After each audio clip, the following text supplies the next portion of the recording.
بسم الله الرحمن الرحيم. الحمد لله رب العالمين والصلاة والسلام الأتمان الأكملان على محمد خاتم النبيين وعلى آله وصحبه الغر الميامين ومن تبعهم وتابعيهم بإحسان إلى يوم الدين. أما بعد، فأعوذ بالله السميع العليم من الشيطان الرجيم. بسم الله الرحمن الرحيم. رب اشرح لي صدري ويسر لي أمري واحلل عقدة من لساني يفقه قولي. رب زدني علما سبحانك لا علم لنا إلا ما علمتنا إنك أنت العليم الحكيم. يا معلم إبراهيم علمني كما علمته ويا مفهم سليمان فهمني كما فهمته. ایک لمبے انقطاع کے بعد آپ تمام لوگوں کے درمیان حاضر ہوں. اللہ رب العالمین کا شکر و احسان ہے کہ موجودہ وبائی لہر اور اس کی تباہ کاریوں کے درمیان اللہ رب العالمین نے ہم سب کو اپنے حفظ و امان میں رکھا. اللہ رب العالمین سے دعا ہے کہ اللہ رب العالمین آپ تمام حضرات کو، آپ کے متعلقین کو، ہمارے متعلقین کو اللہ رب العالمین اپنے حفظ و امان میں رکھے اور ہر طرح کی پریشانیوں اور تکلیف سے اللہ رب العالمین ہمیں نجات عطا فرمائے. اور یہ جو عقیدے کا درس ہم اور آپ پڑھ رہے ہیں، اللہ رب العالمین اس کو ہماری نجات کا ذریعہ بنائے.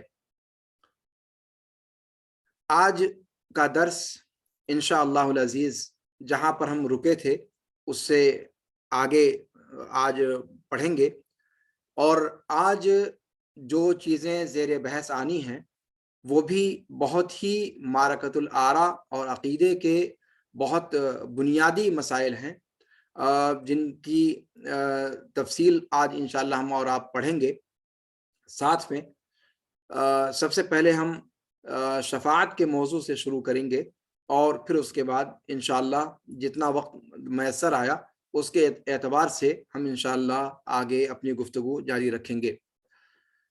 تو بغیر کسی تاخیر کے میں چاہوں گا کہ درس شروع کیا جائے اور میں عزیزم ولید سلمہ اللہ سے درخواست کروں گا کہ وہ آج کا درس پڑھیں تاکہ پھر اسی کی روشنی میں گفتگو کو آگے بڑھایا جا سکے. عزیزم ولید سلمہ اللہ. السلام علیکم ورحمۃ اللہ وبرکاتہ. وعلیکم السلام ورحمۃ اللہ تعالی وبرکاتہ. والشفاعة التي ادخرها لهم حق كما روي في الأخبار، والميثاق الذي أخذه الله تعالى من آدم وذريته حق ذريته من آدم وذريته حق. وقد علم الله تعالى فيما لم يزل عدد من يدخل الجنة وعدد من يدخل النار جملة واحدة فلا يزاد في ذلك العدد ولا ينقص منه، وكذلك أفعالهم فيما علم منهم أن يفعلوه، وكل ميسر لما خلق له وكل ميسر لما خلق له وكل ميسر لما خلق له والأعمال بالخواتيم. والسعيد من سعد بقضاء الله، والشقي من شقي بقضاء الله. وأصل القدر سر الله تعالى في خلقه، لم يطلع على ذلك ملك مقرب ولا نبي مرسل. والتعمق والنظر في ذلك ذريعة الخذلان وسلة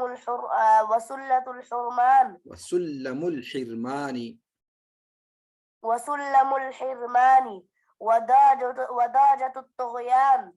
فالحذر كل الحذر من ذلك نظرا وفكرا ووسوسة، فإن الله تعالى طوى علم القدر عن أنامه ونهاهم عن مرامه، كما قال تعالى في كتابه: لا يسأل عما يفعل وهم يسألون. فمن سأل لما فعل فقد رد حكم الكتاب ومن رد حكم الكتاب كان من الكافرين. فهذا جملة ما يحتاج إليه من هو منور قلبه منور أولياء قلبه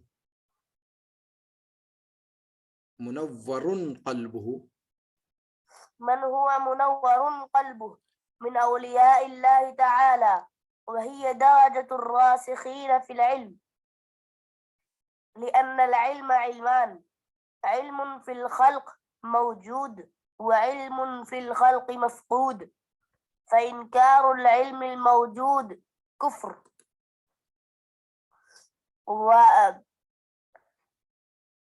وادعاء العلم وادعاء العلم المفقود كفر وادعاء العلم المفقود كفر، ولا يثبت الإيمان إلا بقبول العلم الموجود وترك طلب العلم المفقود. حسبک یہ آج کا درس ہے، اور انشاءاللہ اس کے اندر جہاں تک ممکن ہوا آج، اور جو رہ جائے گا وہ کل انشاءاللہ مکمل کرنے کی کوشش کریں گے. چونکہ متن طحاویہ کا جو متعین وقت رکھا گیا تھا اس کے اعتبار سے ہم کافی پیچھے چل رہے ہیں، اس لیے ہماری کوشش ہوگی کہ بہت ضروری مسائل کو ذکر کر کے، جن کا ذکر کرنا بہت ضروری ہے چونکہ اصل مقصد افادہ اور استفادہ ہے، تو عقیدے کے جو مسائل امام طحاوی رحمہ اللہ نے چھیڑے ہیں ان مسائل کا بنیادی درک حاصل کر کے، اور ان مسائل میں جو بہت اہم نکات ہیں ان کا تذکرہ کر کے، اور پھر اس کے بعد انشاءاللہ ہم آگے بڑھتے جائیں. تفصیل جن کو چاہیے ہوگی وہ عقیدے کی تفصیلی کتابوں کے اندر اس کو دیکھ سکتے ہیں. تو انشاءاللہ العزیز ہماری کوشش ہوگی کہ کسی طرح سے تیزی کے ساتھ سبق کو آگے بڑھائیں، تاکہ ہم وقت پر یا کم از کم کچھ آگے پیچھے ہم اس متن سے فارغ ہو جائیں. تو آج کے درس میں پچھلے درس میں ہم لوگوں نے حوض پر گفتگو پڑھی تھی. اللہ کے رسول صلی اللہ علیہ وسلم کو جو حوض عطا فرمائے گا اللہ رب العالمین، اس کے بارے میں بہت تفصیل کے ساتھ آپ کے سامنے گفتگو پیش کی گئی تھی. حوض ما لہو و ما علیہ کیا ہے، کب آپ کے سامنے پیش کیا جائے گا، اور عرصات یوم القیامہ کے اندر کیا حالات پیش آئیں گے، اور پھر کیسے یہ اللہ کے رسول صلی اللہ علیہ وسلم کے ساتھ خاص ہے یا دیگر انبیاء کرام صلوات ربی وسلامہ علیہم اجمعین ان سب کو حوض عطا کیا جائے گا. اس پر بہت تفصیل سے گفتگو ہو چکی ہے. آج ایک اہم مسئلہ عقیدے کا ہم پڑھیں گے جو شفاعت سے متعلق ہے، اور یہ شفاعت سے متعلق جو مسئلہ ہے یہ بھی عقیدے کے بہت معرکۃ الآراء مسائل میں سے ہے. اس مسئلے کے اندر بھی اہل بدعت بہت زیادہ گمراہ ہوئے ہیں، اور اس لیے تھوڑا سا وقت ہم اس میں انشاءاللہ لگائیں گے. تو سب سے پہلے ہم جو عبارت آج پڑھی گئی ہے اس کا ترجمہ یا اس کا مفہوم دیکھ لیتے ہیں، اور پھر اس کے بعد انشاءاللہ اس کی تفصیل میں ہم دھیرے دھیرے جائیں گے انشاءاللہ. کمال آپ ہاتھ اٹھا رہے ہیں، کوئی سوال کرنا ہے آپ کو؟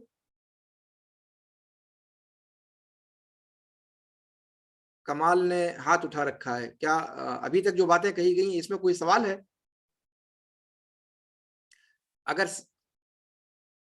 اگر کوئی سوال ہے تو آپ پوچھ سکتے ہیں، لیکن یہ کہ اگر بیچ میں سوال نہ کیا جائے تو زیادہ بہتر ہے، تاکہ ہم اپنی گفتگو مکمل کر لیں اور پھر آخر میں انشاءاللہ سوال جواب کا سیشن رکھا جائے.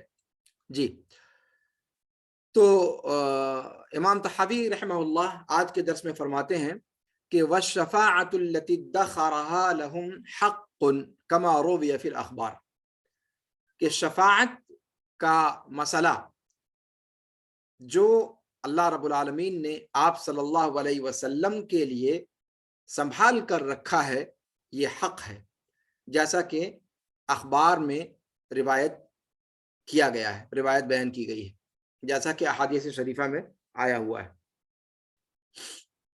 اس کے بعد امام طحاوی رحمہ اللہ فرماتے ہیں وَالْمِيثَاقُ الَّذِي أَخَذَهُ اللَّهُ تَعَالَى مِنْ آدَمَ وَذُرِّيَّتِهِ حَقٌّ اور وہ پختہ عہد و پیمان جو اللہ رب العالمین نے آدم علیہ وعلی نبینا صلاۃ و تسلیم سے اور ان کی ذریت سے لیا وہ حق ہے۔ وقد علم اللہ تعالی فیما لم یزل عدد من يدخل الجنت وعدد من يدخل النار جملۃ واحدہ۔ اللہ رب العالمین نے اپنے سابق علم میں، اپنا جو اللہ رب العالمین کا قدیم علم ہے، اس علم میں اللہ رب العالمین نے جان لیا کہ اہل جنت کون ہیں اور اہل نار کون ہے، یعنی جنت میں داخل ہونے والوں کی تعداد کیا ہے اور جہنم میں داخل ہونے والوں کی تعداد کیا ہے، یک بارگی، اور اس عدد میں نہ اضافہ کیا جائے گا اور نہ ہی کوئی کمی کی جائے گی۔ یعنی اہل جنت کی تعداد کیا ہے اور اہل نار کی تعداد کیا ہے، اللہ رب العالمین نے اپنے سابق علم میں اس چیز کو مکمل طور پر تفصیل کے ساتھ جان رکھا ہے۔ اتنا ہی نہیں، وَكَذَلِكَ أَفْعَالَهُمْ فِيمَا عَلِمَ مِنْهُمْ أَنْ يَفْعَلُوهُ۔ اللہ رب العالمین نے مخلوقات کو پیدا کیا اور اہل تکلیف کو خاص طور پر، یعنی انس اور جن کو، اور انس اور جن بطور خاص جن کو اللہ رب العالمین اہل تکلیف بنایا ہے، یہ پیدا ہونے کے بعد سے لے کر اپنی وفات تک یہ کام کیا کرنے والے ہیں، انجام کیا دینے والے ہیں، اپنے ان کے کرتوت کیا ہوں گے یا ان کے کارنامے کیا ہوں گے، ان کے کارنامے ہوں یا ان کے کرتوت ہوں، وہ سب کے سب اللہ رب العالمین نے پہلے سے جان رکھا ہے۔ اللہ رب العالمین کے سابق علم میں وہ چیز ہے۔ وَكُلٌّ مُيَسَّرٌ لِمَا خُلِقَ لَهُ، اور ہر شخص کے لیے وہ چیز آسان بنا دی گئی جس کے لیے اس کو پیدا کیا گیا ہے، اور اعمال کا دار و مدار آخری عمل پر ہے، وَالْأَعْمَالُ بِالْخَوَاتِيمِ، اور ان سب کی تفصیل انشاءاللہ کچھ تفصیل کے ساتھ اس میں گفتگو کریں گے۔ کہتے ہیں کہ نیک بخت وہ ہے جو اللہ کی قضا کے ذریعے سے نیک بخت ہو گیا، اور بدبخت وہ ہے جو اللہ کی قضا کے اعتبار سے بدبخت ہو گیا۔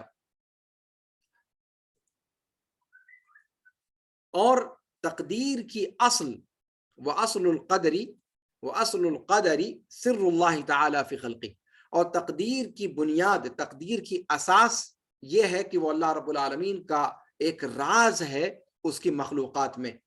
لم يطلع على ذلك ملک مقرب ولا نبی مرسل، جس راز پر اللہ رب العالمین نے کسی بھی مقرب فرشتے تک کو اور بھیجے ہوئے نبی تک کو مطلع نہیں کیا ہے۔ اور غور و فکر کرنا تقدیر کے باب میں اور اس کے اندر پیچیدگی پیدا کرنا یا اس کے اندر بہت زیادہ انہماک کے ساتھ خوض کرنا، گھسنا اس کے مسائل میں، یہ توفیق سلب کر لینے کا ذریعہ ہے اور محرومی کا زینہ ہے اور سرکشی کا ایک درجہ ہے۔ تو فَالْحَذَرَ كُلَّ الْحَذَرِ، تو بچو، پورے طور پر بچو تقدیر کے مسئلے میں غور کرنے سے، سوچنے سے اور وسوسہ پیدا کرنے سے۔ فَإِنَّ اللَّهَ تَعَالَى طَوَى عِلْمَ الْقَدَرِ عَنْ أَنَامِهِ، کیونکہ اللہ رب العالمین نے تقدیر کے علم کو اپنی مخلوقات سے سمیٹ رکھا ہے، ان کے سامنے اس کو کھولا نہیں ہے۔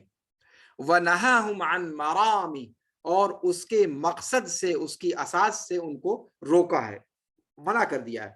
جیسا کہ اللہ تعالیٰ نے اپنی کتاب میں فرمایا لا يسأل عما يفعل وهم يسألون، کہ اللہ رب العالمین لا يسأل عما يفعل، جو کچھ بھی کرتا ہے اس کے بارے میں کوئی باز پرس نہیں کیا جا سکتا، کوئی باز پرس کرنے والا نہیں ہے۔ وهم يسألون، جبکہ خلق الہی وہ اپنے اپنے کام کے بارے میں سوال کی جائے گی، یعنی اللہ رب العالمین کے جو بھی افعال ہیں ان کے بارے میں یہ سوال نہیں کیا جا سکتا کہ اللہ رب العالمین نے ایسا کیوں کیا۔ فمن سأل لما فعل، جس نے یہ سوال کیا کہ لما فعل، اللہ تعالیٰ نے یہ کام کیوں کیا، فقد رد حکم الکتاب، تو اس نے کتاب کے حکم کو یعنی قرآن کے فیصلے کو گویا رد کر دیا، اور جس نے قرآن کے حکم کو رد کر دیا وہ کفار میں سے ہو گیا. کان من الکافرین. فہذا جملۃ ما یحتاج الیہ، یہ مختصر وہ چیزیں ہیں جس کی طرف محتاج ہوتا ہے وہ شخص جس کے قلب کو اللہ رب العالمین نے منور فرما دیا ہے. من ہوا منور قلب، وہ محتاج ہوتا ہے. یہ وہ چیزیں ہیں من جملہ طور پر کہ جس کا حاجت مند ہوتا ہے ہر وہ شخص جس کے قلب کو روشن کر دیا گیا، جس کے دل کو روشن کر دیا گیا، من اولیاء اللہ تعالی، اور جو یعنی جو اللہ رب العالمین کے اولیاء میں سے ہے. اور آپ جانتے ہیں کہ سارے اہل ایمان اللہ رب العالمین کے اولیاء میں سے ہیں. اللہ ولی الذین آمنوا، قرآن کریم نے کہا. تو صحیح اہل ایمان میں سے ہیں وہ تمام لوگ جن کے قلب کو اللہ نے روشن کر دیا ہے، اور روشن ضمیر جو شخص ہوگا وہی ان تعلیمات پر عمل کرے گا. کہتے ہیں وہی درجات الراسخین فی العلم، اور یہی وہ لوگ ہیں جو رسوخ فی العلم کے مرتبے پر فائز ہیں، یعنی جو جن کے علم کے اندر جو پختگی علم کے مقام پر براجمان ہیں. اس کے بعد امام طحاوی رحمہ اللہ فرماتے ہیں کہ لأن العلم علمان، اس لیے کہ تقدیر کے باب میں جو علم ہے، تقدیر کے باب میں، چونکہ گفتگو ابھی یہ مطلق گفتگو نہیں ہے کہ علم دو طرح کا ہوتا ہے، یہ گفتگو چل رہی ہے تقدیر کے بارے میں، چونکہ سارے مسائل تقدیر کے آ رہے ہیں. اور تقدیر کے مسئلے کو لے کر کے میں چاہوں گا کہ بہت اجمال کے ساتھ آج گفتگو کروں، اس لیے کہ تقدیر اور قضا اور قدر کے مسئلے پر بہت تفصیل کے ساتھ میں نے اس سے پہلے گفتگو آپ حضرات کے سامنے پیش کر دی ہے. اور وہاں میں نے کہا تھا کہ یہ مسئلہ امام طحاوی کئی جگہ ذکر کریں گے اور ایک جگہ انہوں نے اکٹھا کر کے ذکر نہیں کیا ہے. تو وہاں پر قضا و قدر پر بہت تفصیل کے ساتھ گفتگو کر لی گئی ہے. تقدیر کے مراتب پر بھی گفتگو ہو چکی ہے. تقدیر اور قدر اور قضا کے درمیان رشتہ کیا ہے، اور کیا یہ دونوں ایک ہی چیزیں ہیں یا ان دونوں میں فرق ہے، وغیرہ وغیرہ بہت تفصیل کے ساتھ ان مسائل کا تذکرہ آپ کے سامنے کیا جا چکا ہے. تو آج کے درس میں انشاءاللہ میں کوشش کروں گا کہ تقدیر کے مسئلے کو بہت زیادہ ڈیپ میں نہ جاؤں. تو یہاں پر جب کہا امام طحاوی رحمہ اللہ نے کہ علم دو طرح کا علم ہے، یعنی تقدیر کے باب میں علم دو طرح کا ہے. علم فی الخلق موجود، وہ علم جو مخلوق میں موجود ہے، یعنی اللہ رب العالمین نے جس کا اظہار کر دیا ہے، جس کو ظاہر کر دیا ہے اپنی مخلوقات کے لیے.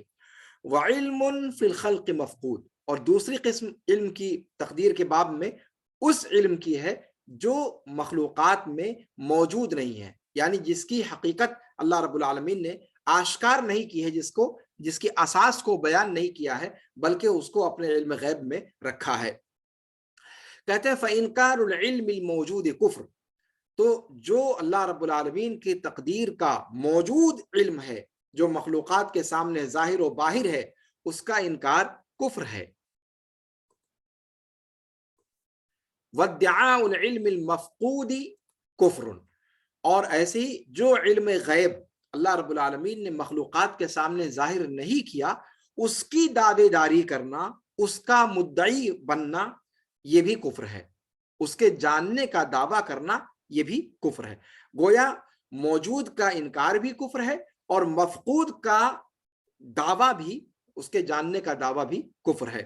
ولا يثبت الايمان الا بقبول العلم الموجود، اور ایمان انسان کا ثابت نہیں رہ سکتا مگر علم موجود کو قبول کر کے اور جو علم غیب ہے اس کی جستجو کو چھوڑ کر کے. وترک طلب العلم المفقود. یہاں تک عبارت خانی آج ہوئی ہے، اور انشاءاللہ اس پر تھوڑی تفصیل میں آپ لوگوں کے سامنے رکھوں گا، اور کوشش کروں گا کہ جہاں تک آج عبارت خانی ہوئی ہے وہاں تک اپنی گفتگو کو مکمل کر لوں. سب سے پہلی بات یہ کہ آج کی گفتگو کا آغاز شفاعت سے ہوا ہے.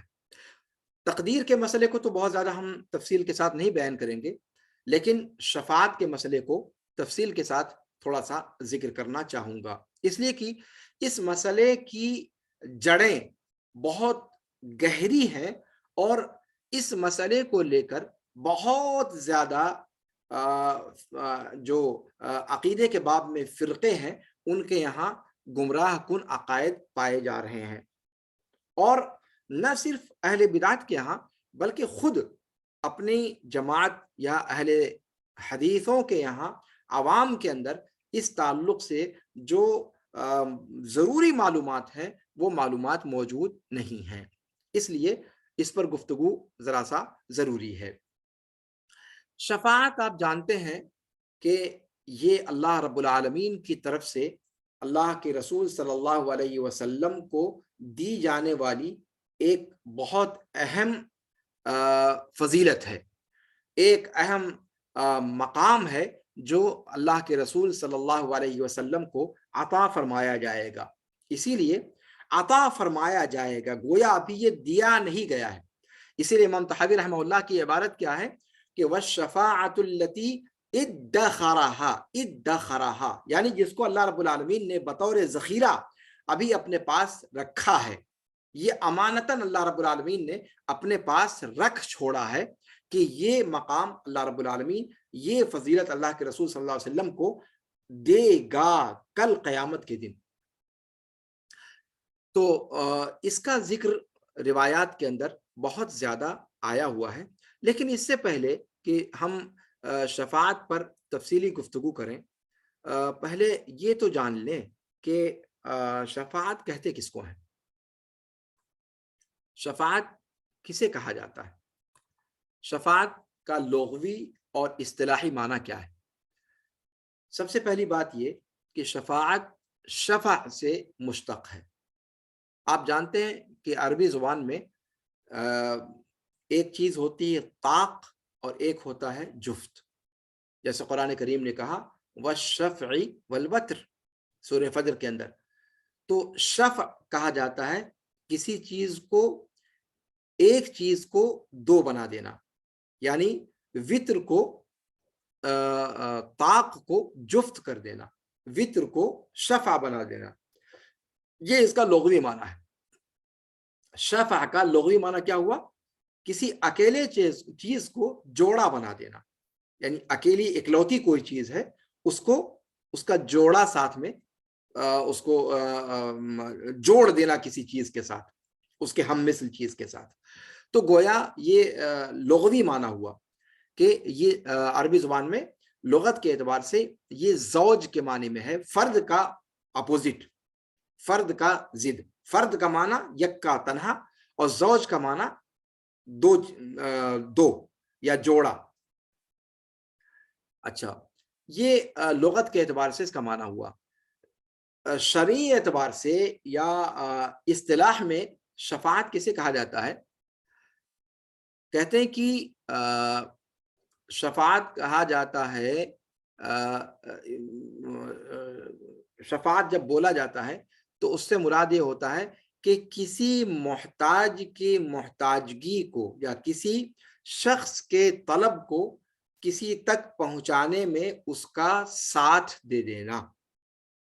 کسی چیز کی، کسی شخص کی کوئی محتاجی ہے، کسی شخص کا کوئی سوال ہے، کسی شخص کی کوئی طلب ہے اور وہ طلب کسی کے سامنے پیش کرنا چاہتا ہے، لیکن اپنا یکا و تنہا اگر وہ جاتا ہے تو اس کی مانگ کو قبول نہیں کیا جائے گا یا اس پر توجہ نہیں کی جائے گی. اس لیے وہ کسی اور شخص کو جوڑا بنا لیتا ہے، کسی اور شخص کو اپنے ساتھ شامل کر لیتا ہے جو اس کے سوال کو یا اس کی طلب کو متعین شخص تک یا متعین جگہ تک پہنچاتا ہے اور اس کے اندر اس کا سفارشی بن جاتا ہے. عام طور پہ شفاعت اس معنی میں استعمال کیا جاتا ہے. چونکہ دعا کرنے والا یا کسی کو وسیط بنانے والا، بچولیا بنانے والا، وہ جفت ہو گیا، یعنی وہ پہلے اکیلا تھا لیکن اب جس کو بیچ میں رکھ کر کے وہ اپنی بات آگے پہنچانا چاہ رہا ہے، اب بیچ والے کو جو اضافہ کر لیا تو اس کی وجہ سے اس کی تنہائی ختم ہو گئی اور وہ جفت ہو گئے، وہ جوڑا ہو گیا، وہ دو ہو گئے.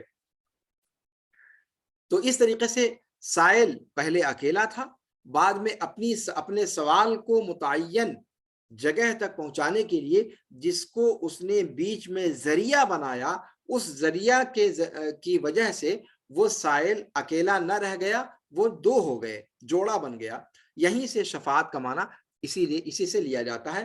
تو جو دوسرا جس نے سوال کرنے والے یا طلب پیش کرنے والے کی ہاں میں ہاں ملانے کے لیے اس کے ساتھ شمولیت اختیار کی، اس کو شفیع کہا جاتا ہے.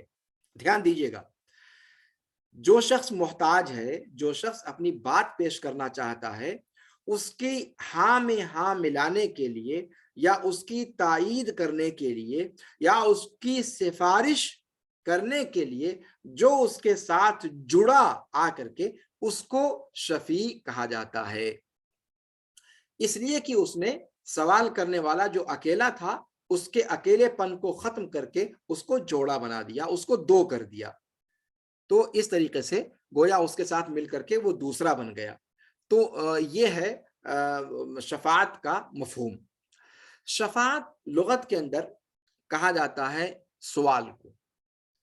شفاعت جب بولتے ہیں، شفع کا معنی تو بتا دیا، اور شفاعت حقیقت میں کہا جاتا ہے سوال کو. یعنی شفاعت کرنے والے کا سوال کرنا مشفوع کے لیے کسی بھی خاص ضرورت میں، اور اس ضرورت کے بارے میں سوال اپنی طلب پیش کرنا.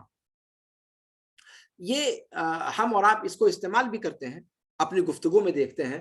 کہیں اپنی کوئی درخواست پہنچانی ہوتی ہے کسی سرکاری محکمے کے اندر، وللہ المثل الاعلی، اگر کسی حاکم کے پاس اپنی بات پہنچانی ہوتی ہے تو ڈائریکٹ جانے کے بجائے کسی ایسے کو ڈھونڈتے ہیں جن سے حاکم کی واقفیت ہو یا سماج و سوسائٹی میں جو ایک خاص اسٹیٹس رکھتا ہو، تاکہ آپ کی جو طلب ہے، آپ کی جو ڈیمانڈ ہے، اس پر توجہ ہو سکے اور اس پر ایکشن لیا جا سکے.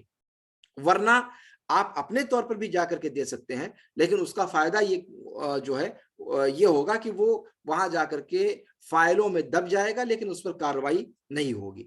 تو ایسے موقع پر جب آپ چاہتے ہیں کہ آپ کی ڈیمانڈ پوری ہو، آپ کی مانگ پوری ہو، تو آپ سفارشی کسی کو بناتے ہیں، اور سفارشی وہ ہوتا ہے جو ایک مقام و مرتبہ رکھتا ہے.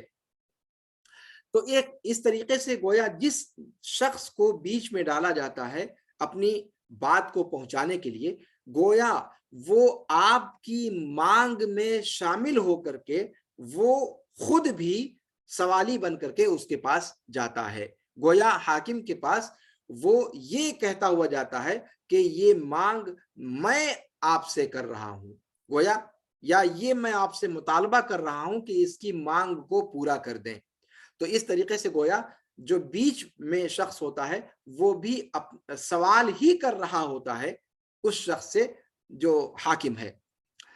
تو شفاعت کی حقیقت اگر دیکھیں آپ تو وہ سوال ہی ہے. شفاعت کرنے والے کا سوال کرنا، مانگنا، مطالبہ کرنا مشفوع کے لیے کسی ضرورت میں. تو اس کا مطلب یہ ہوا کہ لغت کے اعتبار سے شفاعت سوال اور دعا کے معنی میں آتا ہے. ٹھیک ہے.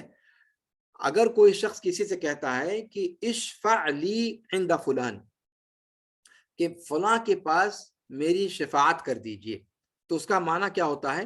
اس کا معنی یہ ہوتا ہے کہ فلاں کے سامنے میرا سوال رکھ دیجئے، فلاں سے میری حاجت براری کروا دیجئے، فلاں سے میری مانگ آپ اپنی مانگ کہہ کر پیش کر دیجئے تاکہ وہ پوری ہو جائے. تو یہ لغت کے اندر گویا شفاعت کا معنی ہے. شفاعت کا ایک معنی میں نے بتایا لغت کے اندر کہ وہ طاق کا الٹا ہے، یعنی فرد کا الٹا، یعنی زوج، ایک معنی ہوا.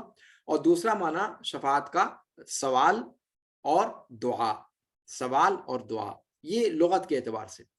اور اصطلاح میں شفاعت جب کہا جاتا ہے عقیدے کے اندر، تو اس سے مراد شفاعت کہتے ہیں کہ وہ ایک عام اسم ہے جو اللہ کے رسول صلی اللہ علیہ وسلم کی ہر دعا کو کہا جاتا ہے. شفاعت جب ہم عقیدے میں پڑھتے ہیں، جیسے یہاں پر امام طحاوی رحمہ اللہ نے ذکر فرمایا، تو یہاں پر کیا معنی ہے؟ کہتے ہیں کہ شفاعت اللہ کے رسول صلی اللہ علیہ وسلم کی جانب سے کی جانے والی ہر دعا کو شفاعت کا نام دیا جاتا ہے اصطلاح کے اعتبار سے. لیکن آپ صلی اللہ علیہ وسلم کی ہر دعا یعنی اس دنیا میں جو کی گئی وہ کہتے ہیں نہیں, آپ صلی اللہ علیہ وسلم کی ہر دعا جو قیامت کے دن آپ صلی اللہ علیہ وسلم اپنی امت کے لیے مانگیں گے. یعنی شفاعت اصطلاح عام میں کس کو کہا جاتا ہے؟ آپ صلی اللہ علیہ وسلم کی ہر دعا کو جو آپ صلی اللہ علیہ وسلم قیامت کے دن اپنی امت کے لیے مانگیں گے, ان تمام دعاؤں کو شفاعت اصطلاح میں کہا جاتا ہے. تو ہر دعا جس کے ذریعے سے اللہ کے رسول صلی اللہ علیہ وسلم قیامت کے میدان میں دعا کریں گے, وہ ساری کی ساری دعائیں شفاعت کے قبیل سے مانی جاتی ہیں. اچھا, اور اسی طریقے سے اللہ کے رسول صلی اللہ علیہ وسلم کی احادیث شریفہ میں جہاں جہاں بھی یہ آیا ہے کہ فَسَأَلْتُ اللَّهَ لِأُمَّتِي كَذَا, کہ میں نے اپنی امت کے لیے اللہ سے ایسی اور ایسی چیز مانگی, یا یہ کہ اسأل اللہ لأمتی, کہ میں اپنی امت کے لیے فلاں اور فلاں چیز مانگوں گا, مانگ چکا یا مانگوں گا, ٹھیک ہے.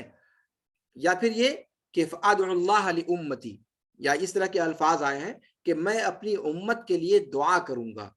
تو یہ جتنے بھی الفاظ احادیث شریفہ کے اندر آئے ہیں, ان تمام کا معنی اگر اصطلاحی اعتبار سے دیکھا جائے تو یہ سب کی سب چیزیں, یہ ساری کی ساری دعائیں شفاعت ہے. اللہ کے رسول صلی اللہ علیہ وسلم جتنی بھی دعائیں کریں گے اپنی امت کے لیے, یا آپ نے اپنی امت کے لیے جتنی دعائیں کی یا جو کریں گے, وہ سب کی سب شفاعت کے دائرے میں آتی ہیں. تو گویا اصطلاحی اعتبار سے شریعت میں شفاعت کس کو کہا جاتا ہے؟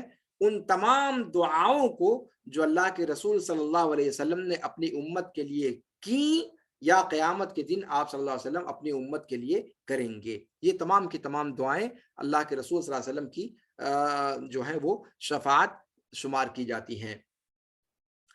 اور جب شفاعت کا یہ معنی ہے تو پھر ظاہر سی بات ہے کہ شفاعت کی اقسام پر بھی گفتگو کرنا ضروری ہے. شفاعت کی علامہ البانی رحمہ اللہ نے اور دیگر محدثین, محققین اور سلف نے شفاعت کی کئی ڈھیر ساری اقسام بیان کی ہیں.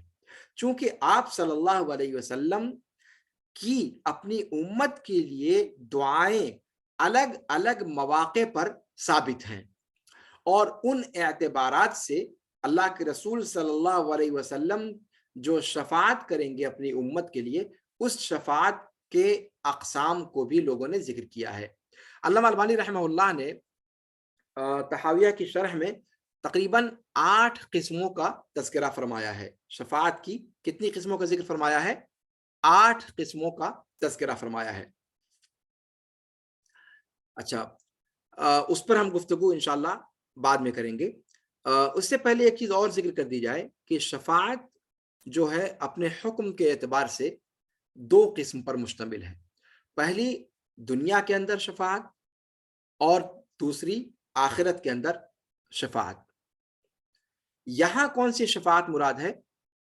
وہ شفاعت جو آخرت کے اندر کی جائے گی, اور اس کی دلیل کیا ہے کہ امام طحاوی رحمہ اللہ نے کیا فرمایا؟ التی ادخرہا والشفاعت التی ادخرہا لہم. شفاعت کی وہ قسم ہم مراد لے رہے ہیں جو اللہ کے رسول صلی اللہ علیہ وسلم کے لیے سنبھال کر کے اللہ رب العالمین نے قیامت کے دن کے لیے رکھا ہے. اس کا مطلب یہاں شفاعت کی وہ قسم مراد ہے جو آخرت کے اندر آپ صلی اللہ علیہ وسلم انجام دیں گے. اس چیز کو ذہن میں رکھنا بہت ضروری ہے. اچھا, اس کے بعد آئیے کہ شفاعت آخرت کے اندر جو آپ صلی اللہ علیہ وسلم فرمائیں گے وہ شفاعت کتنی طرح کی ہوگی. تو سب سے پہلی چیز یہ کہ شفاعت کی بعض قسمیں وہ ہیں جن پر امت محمدیہ کا اتفاق ہے. شفاعت کی کچھ قسم وہ ہے, ایک طرح کی وہ شفاعت ہے جن میں امت محمدیہ کا اتفاق ہے. اور وہ شفاعت کون سی ہے؟ وہ شفاعت آپ صلی اللہ علیہ وسلم جو اہل موقف کے لیے شفاعت کریں گے. یعنی جب قیامت کے میدان میں ساری خلق الہی جمع ہوگی، نفسی نفسی کا عالم ہوگا، اپنی اپنی قبروں سے اٹھ کر کے پہنچے ہوں گے، اور شدائد اور مصائب کا ایک طوفان بلاخیز ان کے تعاقب میں ہوگا، اور سب نفسی نفسی کے عالم میں ہوں گے. وہاں پر اللہ رب العالمین سے اللہ کے رسول صلی اللہ علیہ وسلم شفاعت کریں گے کہ اے بار الہ، تو مخلوقات کا حساب شروع کر. تو اللہ رب العالمین اور اسی حساب کتاب شروع کرنے کے لیے پوری خلق الہی وہ تمام انبیاء کے پاس جائیں گی. آپ نے وہ تفصیلی روایت پڑھی ہوگی کہ ایک ایک نبی کے پاس جائیں گے، اور ہر نبی یا تو اپنی کسی خطا کو یاد کر لیں گے اور پیچھے ہٹ جائیں گے، یا پھر اپنا جو سوال اللہ رب العالمین نے جو ایک خاص سوال ہر ایک کو دیا ہے، وہ کہیں گے کہ ہم وہ اپنا اپنا سوال طلب کر چکے ہیں، اس لیے آج ہم یہ کام نہیں کر سکتے، اور سارے کے سارے معذرت کریں گے. اور پھر اللہ کی مخلوق، سارے کے سارے لوگ آئیں گے اللہ کے رسول صلی اللہ علیہ وسلم کے پاس، اور اللہ کے رسول صلی اللہ علیہ وسلم فرمائیں گے انا لہا انا لہا، جیسا کہ حدیث شفاعت میں آیا ہوا ہے.